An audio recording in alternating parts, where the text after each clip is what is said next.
முருகனை வணங்கிட்டு இருக்கோம். அப்போ கூட நம்ம வாழ்க்கையில் ஒன்றும் மகிழ்ச்சியான விஷயம் நடக்கலை. கஷ்டம்தான் பட்டுக்கிட்டு இருக்கோம். மனசுக்கு பிடிச்சவங்க எல்லாம் தூரமாக இருக்காங்க.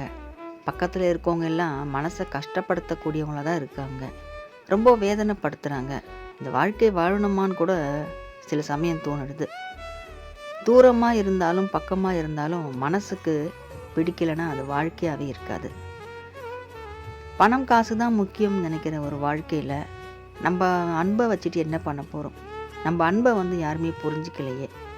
இப்படியெல்லாம் நிறைய பேருக்கு கஷ்டம் இருக்கும்.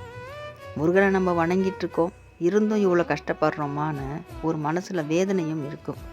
இந்த வேதனைக்கு எல்லாம் காரணம் நம்ம கர்மா தான். சில சமயம் நமக்கு தோணும், முருகனை வணங்கியும் இவ்வளோ கஷ்டம்னா பேசாமல் வணங்காமல் விட்டுடலாமோ, வணங்காமல் இருந்தால் இருக்கலாமே அப்படின்னு கூட நமக்கு தோணும். அது அப்படி நமக்கு தோன்றது கூட நம்ம கர்மா தான். நம்ம கர்மாக்கள் என்ன பண்ணோம், நம்ம காலை பிடிச்சி வலிக்கும். போய் முருகனை போயிட்டு வணங்கவே கூடாது அப்படின்ற மாதிரி அது பண்ணும். ஏன் பண்ணோன்னு கேட்டிங்களா, முருகனை பார்த்து அது பயப்படும். முருகன் வந்துட்டாலே நம்ம வாழ்க்கையில் பிரகாசமாக ஆகப்போகுதுன்றதுக்கு அர்த்தம் அது. இந்த கர்மாக்கள் என்ன பண்ணும், முருகனை வணங்கவே விடாத அளவுக்கு பிரச்சனையை நமக்கு கொடுக்கும்.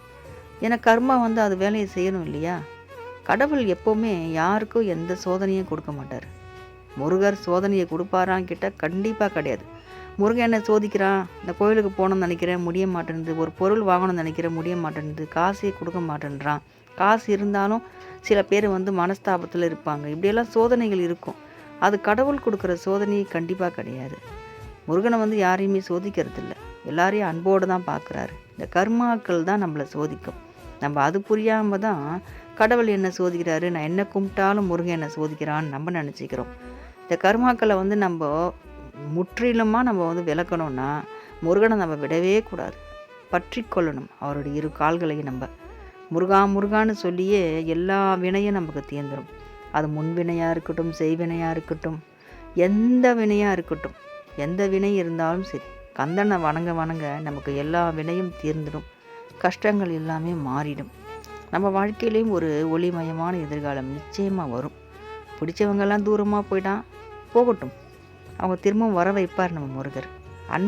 அன்பை கூட சேர்த்து வைப்பார் நம்ம முருகர். அன்பான கடவுள் இல்லையா, நிச்சயமாக நமக்கு அன்பை நம்ம அன்பை அவங்களுக்கு புரிய வச்சு வர வைப்பார். பக்கத்தில் இருக்கவங்க கஷ்டம் இருப்பாங்க, அதுவும் ஒரு கர்மாக்கள் தான். அந்த கர்மாக்களுக்கும் ஒரு முற்றுப்புள்ளி நமக்கு கடவுள் வைப்பார். பக்கத்தில் இருக்கவங்க நம்மளை புரிஞ்சிட்டு நம்மக்கிட்ட அன்பாக நடக்க ஆரம்பிப்பாங்க.